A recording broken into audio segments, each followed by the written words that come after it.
ಎಲ್ರಿಗೂ ನಮಸ್ಕಾರ. ನಾನು ನಿಮ್ಮ ಉತ್ತರ ಕರ್ನಾಟಕದ ವಿಶ್ವ. Welcome back to my YouTube channel. So ಇವತ್ತಿನ ವಿಡಿಯೋದಾಗ ಏನಿರ್ತೈತಪ್ಪ ಅಂತಂದ್ರೆ ಮಾರ್ವಾಡಿಗಳ ಮನಿ ಮ್ಯಾನೇಜ್ಮೆಂಟ್ ಬಗ್ಗೆ ಇರ್ತೈತಿ. ಮಾರ್ವಾಡಿಗಳ ಹೆಂಗೆ ಅರ್ನಿಂಗ್ ಮಾಡ್ತಾರೋ, ಹೆಂಗೆ ಪ್ರಾಫಿಟನ್ನು ಮಾಡ್ಕೋತಾರೋ, ಕಸ್ಟಮರ್ಗಳನ್ನ ಹೆಂಗೆ ಅಟ್ರ್ಯಾಕ್ಟ್ ಮಾಡ್ಕೋತಾರೋ, ಎಂಥ ಪ್ಲೇಸ್ನಾಗ ಅವ್ರು ಅಂಗಡಿ ಹಾಕಿರ್ತಾರೋ, ಇವನ್ನೆಲ್ಲವನ್ನ ಇವತ್ತಿನ ವಿಡಿಯೋದಾಗ ತಿಳ್ಕೊಂಬರೋನು ಬರ್ರಿ. ಇದು ಒಂದು ಸ್ಟೋರಿ ಮುಖಾಂತರ ಹೇಳಕ್ಕೆ ಇಷ್ಟಪಡ್ತೇನೆ. ಒಬ್ಬ ಮಾರ್ವಾಡಿ ಫುಲ್ ಶ್ರೀಮಂತ ಇರ್ತಾನೆ. ಮನಿ ಇರ್ತೈತಿ, ಕಾರ್ ಇರ್ತೈತಿ, ಬೈಕ್ ಇರ್ತೈತಿ, ಆಳುಗಳು ಇರ್ತಾರೆ, ಕಾಳುಗಳು ಇರ್ತಾರೆ. ಆ ಶ್ರೀಮಂತನ ಮನಿ ಎದುರಿಗೆ ಒಬ್ಬ ಬಡವನ ಮನಿ ಇರ್ತೈತಿ. ಅವ ಬಡವ ಪ್ರತಿದಿನ ಈ ಶ್ರೀಮಂತನ ನೋಡಿ ಹೊಟ್ಟಿ ಕಿಚ್ಚು ಪಡ್ತಿರ್ತಾನೆ. ಈ ನನಗ್ಯಾಕೆ ಇವನ್ಗತೆ ಶ್ರೀಮಂತ ಆಗಕ್ಕಾಗತ್ತಿಲ್ಲ, ನನಗ್ಯಾಕೆ ಬೆಳ್ಯಾಕಾಗತ್ತಿಲ್ಲ, ನನಗ್ಯಾಕೆ ಇವನ್ಗತೆ ರಿಚ್ ಆಗಕ್ಕಾಗತ್ತಿಲ್ಲ ಅನ್ನುವಂಥದ್ದೊಂದು ಹುಚ್ಚು ಅವನ ತಲೆಯೊಳಗೆ ಜಾಸ್ತಿ ಕೂತು ಬಿಟ್ಟಿರ್ತೈತಿ. ಅವ ಮಾರ್ವಾಡಿ ಫುಲ್ ರಿಚ್ ಆಗಿ ದೊಡ್ಡ ಮಟ್ಟಕ್ಕೆ ಬೆಳೆದಿರ್ತಾನೆ. ಒಂದು ದಿನ ಕನಸಿನಾಗ ಬಡವನ ಕನಸಿನಾಗ ದೇವ್ರು ಬರ್ತಾನೆ. ದೇವ್ರು ಬಂದು ನಿಂಗೆ ಏನು ಬೇಕಪ್ಪ, ಯಾಕೆ ಇಷ್ಟೆಲ್ಲ ಹೊಟ್ಟೆ ಕಿಚ್ಚು ಪಟ್ಕೊಳತಿ, ಯಾಕೆ ಅವನು ನೋಡಿ ಇಷ್ಟು ತ್ರಾಸ ಮಾಡ್ಕೊಳತಿ ಅಂತ ಕೇಳಿದಾಗ ಬಡವ ಹೇಳ್ತಾನೆ, ಇಲ್ಲ ನನಗೂ ಅವನಗತೆ ಶ್ರೀಮಂತನಾಗಿ ಮಾಡು ಅಂತ ಹೇಳ್ತಾನೆ. ಅವಾಗ ದೇವ್ರು ಹೇಳ್ತಾನೆ, ಇಲ್ಲ ಅವ ಭಾಳ ಕಷ್ಟಪಟ್ಟು ಶ್ರಮಪಟ್ಟು ಸಿಕ್ಕಾಪಟ್ಟೆ ಬೆವರು ಸುರಿಸಿ ದೊಡ್ಡ ಮಟ್ಟಕ್ಕೆ ಅವ ಬೆಳೆದಾನ.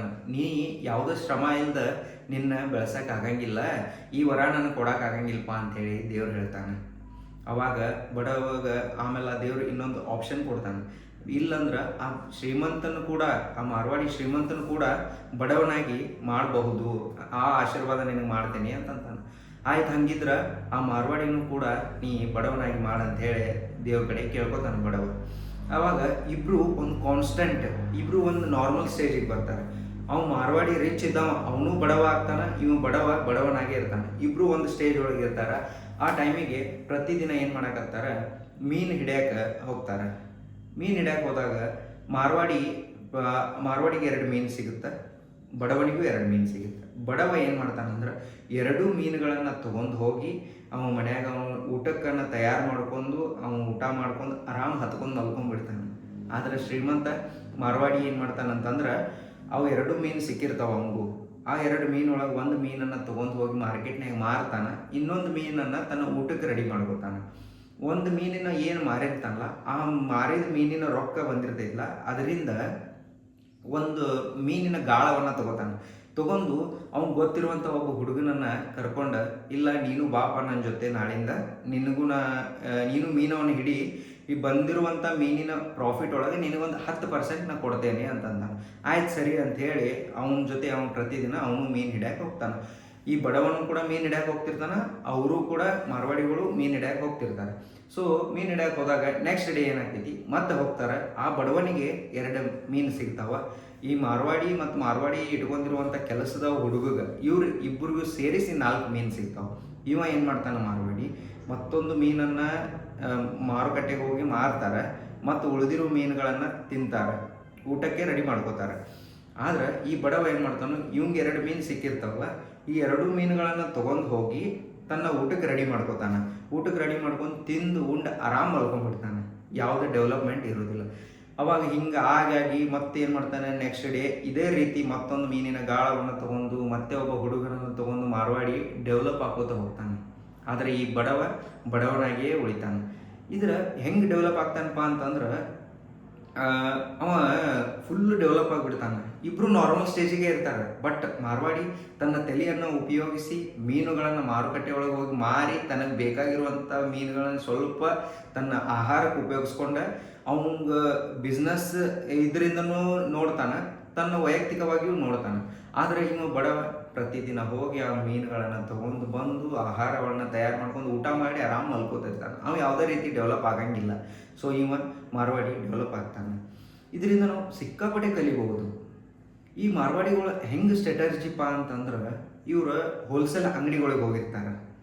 ಹೋಲ್ಸೇಲ್ ಅಂಗಡಿಗಳಿಗೆ ಹೋದಾಗ ಅಲ್ಲಿ ಯಾವ ರೀತಿ ಕೇಳ್ತಾರೆ, ಹೆಂಗೆ ಅವ್ರ ಜೊತೆ ಕಮ್ಯುನಿಕೇಟ್ ಮಾಡ್ತಾರೆ ಅಂತಂದ್ರೆ, ಮಾರ್ವಾಡಿ ಒಬ್ಬ ಹೋಲ್ಸೇಲರ್ನ ಕಡೆ ಹೋಗಿ ಹೆಂಗೆಲ್ಲ ಪರ್ಚೇಸ್ ಮಾಡ್ತಾನಂದ್ರೆ, ಅವನ ಕಡೆ ಹೋಗಿ ನೀವು ಯಾವ ಊರು, ಎಲ್ಲಿ ಅವರು, ನಿಮ್ಮ ಊರಾಗ ನನಗೆ ಪರಿಚಯ ಅದಾನಂತ ಎಲ್ಲ ಅವ್ರ ಜೊತೆ ಮಾತಾಡಿ ಸಂಬಂಧವನ್ನು ಬೆರೆಸ್ಕೊಂಡ ಒಂದು ಆದಷ್ಟು ಅವ್ನಿಗೆ ಎಂಥ ಕಡಿಮೆ ಆದಷ್ಟು ಬೆಲೆ ಒಳಗೆ ಅದನ್ನು ತೊಗೊಂಡು ಬರ್ತಾನೆ ಮಟೀರಿಯಲ್ಗಳನ್ನು.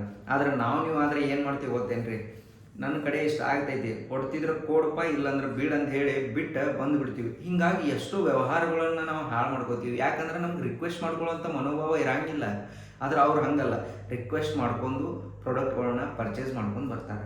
ಇನ್ನು ಪರ್ಚೇಸ್ ಮಾಡ್ಕೊಂಡು ಬಂದಿರುವಂಥ ಪ್ರಾಡಕ್ಟ್ಗಳನ್ನ ಸೆಲ್ ಮಾಡಬೇಕಲ್ಲ. ಯಾವ ರೀತಿ ಸೆಲ್ ಮಾಡ್ತಾರೆ ಅಂತಂದ್ರೆ ತಮ್ಮ ಬುದ್ಧಿವಂತಿಕೆಯಿಂದ ಸೆಲ್ ಮಾಡ್ತಾರೆ. ಈಗ ಅವ್ರ ಅಂಗಡಿಗೆ ಒಬ್ರು ಕಸ್ಟಮರ್ ಬರ್ತಾರೆ. ಬಂದಿರುವಂಥ ಕಸ್ಟಮರ್ಗೆ ಹೆಂಗೆ ಟ್ರೀಟ್ ಮಾಡ್ತಾರೆ ಅಂದ್ರೆ, ಸರ್ ನೀರು ಕೊಡ್ಲೇನ್ರಿ, ಕುಂಡಿರ್ರಿ ಅಂತ ಹೇಳಿ ಅವ್ರನ್ನೆಲ್ಲ ಕೂಡಿಸ್ಕೊಂಡು ನೀರು ಕೊಟ್ಟು ಅವ್ರಿಗೆ ಬೇಕಾಗಿರುವಂಥ ಒಂದು ಪ್ರಾಡಕ್ಟ್ಗಳನ್ನ ಒಳ್ಳೆ ಬೆಲೆ ಒಳಗೆ ಕೊಟ್ಟು ಅವ್ರನ್ನ ಏನು ಮಾಡ್ತಾರೆ, ಸ್ಯಾಟಿಸ್ಫೈ ಮಾಡ್ತಾರೆ. ತಾವು ಸ್ಯಾಟಿಸ್ಫಿಕೇಶನ್ ಆಗ್ತಾರೆ.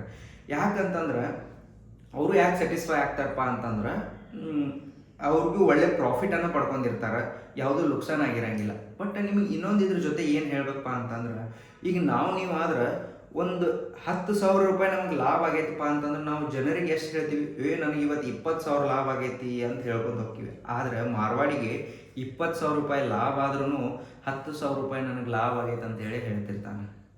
ಆದ್ರೆ ಎಲ್ಲ ಜನ ನಾವು ಏನು ಮಾಡ್ಬಿಡ್ತೀವಿ, 10,000 ರೂಪಾಯಿ ನಮಗೆ ಬಂದಿರ್ತೈತಿ, ಬಟ್ ನಾವು ತೋರಿಕೆಗಾಗಿ ಕಾರನ್ನು ತೊಗೋತೀವಿ, ಬೈಕನ್ನು ತೊಗೋತೀವಿ, ಡ್ರೆಸ್ಸನ್ನು ತೊಗೋತೀವಿ, ಎಲ್ಲರಿಗೂ ತೋರಿಸ್ಕೊಳ್ಳೋ ಸಂಬಂಧ ಲೋನ್ ಮಾಡಿ ನಾವೆಲ್ಲ ತೊಗೊಂಡು ಅಡ್ಡಾಡ್ತೀವಿ. ಬಟ್ ಆ ಮಾರ್ವಾಡಿ ಹಂಗೆ ಮಾಡೋದಿಲ್ಲ. ಅವನ ಕಡೆ ಅದು ಅಷ್ಟ ಅಮೌಂಟ್ ಇದ್ರೂ 20,000 ರೂಪಾಯಿ ಅಮೌಂಟ್ ಇದ್ರೂ ಅವ್ನು ಯಾರಿಗೂ ಹೇಳಕ್ಕೆ ಹೋಗೋದಿಲ್ಲ. ತನ್ನ ಕಡೆನೇ ಸೀಕ್ರೆಟಾಗಿ ಇಟ್ಕೊಂಡು ಅವನ ಕಡೆ ಒಂದೇ ಬೈಕ್ ಇದ್ರೂ ಅದ ಬೈಕನ್ನು ಯೂಸ್ ಮಾಡ್ತಿರ್ತಾನೆ. ಯಾವುದು ತೋರಿಕೆಗಾಗಿ ಅವನ ಜೀವನ ಮಾಡ್ತಿರಂಗಿಲ್ಲ. ಬಟ್ ಅವ್ರು ಎಂಥದ್ರ ಮೇಲೆ ಇನ್ವೆಸ್ಟ್ ಮಾಡ್ತಾರಪ್ಪ ಅಂತಂದ್ರೆ ಅಸೆಟ್ ಮೇಲೆ ಇನ್ವೆಸ್ಟ್ ಮಾಡ್ತಿರ್ತಾರೆ. ಲಯಬಿಲಿಟೀಸ್ ಮೇಲೆ ಅವರು ಇನ್ವೆಸ್ಟ್ ಮಾಡೋಕ್ಕೆ ಹೋಗಂಗಿಲ್ಲ. ಇದು ಅಸೆಟ್ಟು ಲಯಬಿಲಿಟಿ ಅಂತಂದ್ರೆ ಏನಂದ್ರೆ, ಈಗ ಅಸೆಟ್ ಅಂದ್ರೆ ಈಗ ಒಂದು ಪ್ರಾಪರ್ಟಿ ಇರ್ತೈತಿ, ಪ್ರಾಪರ್ಟಿ ಲ್ಯಾಂಡ್ ಅಂದ್ರೆ ಫಿಕ್ಸ್ ಅಸೆಟ್ಗಳು ಇರ್ತಾವಲ್ಲ, ಇಂಥದ್ರ ಮೇಲೆ ಅವ್ರು ಏನು ಮಾಡ್ತಾರೋ ಇನ್ವೆಸ್ಟ್ ಮಾಡ್ತಾರೆ. ಬಟ್ ನಾವೆಲ್ಲ ಲಯಬಿಲಿಟೀಸ್ ಅಂದ್ರೆ ಡೈಲಿ ಕಾರು, ಇದು ಒನ್ ಟೈಮ್ ಇನ್ವೆಸ್ಟ್ ಮಾಡ್ಕೊಂಡು ಇದರಿಂದ ನಾವು ಏನೂ ಹಾಕಿರಂಗಿಲ್ಲ. ಸೊ ಅವ್ರು ಇನ್ವೆಸ್ಟ್ ಮಾಡಿದ್ರೆ ಅದರಿಂದ ಒಳ್ಳೆ ರೀತಿಯಾದಂಥ ಮತ್ತು ಆದಾಯ ಬರಬೇಕು, ಅಂಥದ್ರ ಮೇಲೆ ಅವ್ರು ಏನು ಮಾಡ್ತಾರೆ, ಇನ್ವೆಸ್ಟ್ ಮಾಡ್ತಿರ್ತಾರೆ. ಇನ್ನೊಂದು ಏನಪ್ಪ ಅಂತಂದ್ರೆ, ಈಗ ಮಾರ್ವಾಡಿಗಳ ಅಂಗಡಿಗೆ ಯಾರು ಸಿಟ್ಟಿದ್ದವ್ರು ಕಸ್ಟಮರ್ ಹೋದ್ರು ಅವ್ರು ಭಾಳ ಕೂಲಾಗಿ ಹ್ಯಾಂಡಲ್ ಮಾಡ್ತಾರೆ.